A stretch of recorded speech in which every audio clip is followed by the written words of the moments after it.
Grief or bereavement is the loss of a loved one that is painful and a big adjustment to your life and to those around you.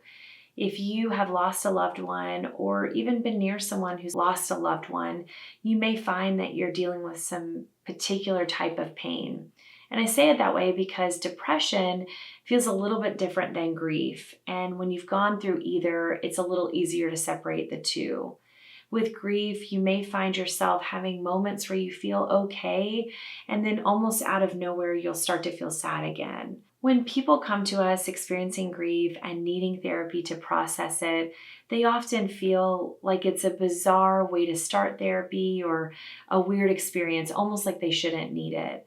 What's great about coming to therapy for grief is that it helps us process things in a way where we get a little less stuck.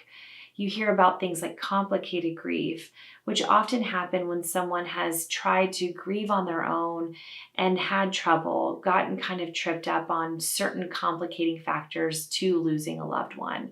Or maybe it's just difficult to process the loss of a loved one when maybe you haven't always had the most supportive upbringing, or maybe you don't currently have the most supportive environment.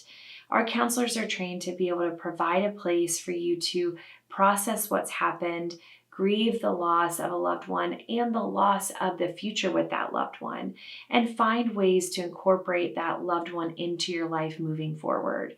Grief isn't something to be overcome. Instead, it's something where we want to find a way to make this person a part of your life as life moves forward. We recommend seeking counseling for grief as soon as you've lost a loved one. Within the first 6 weeks, we find is most helpful.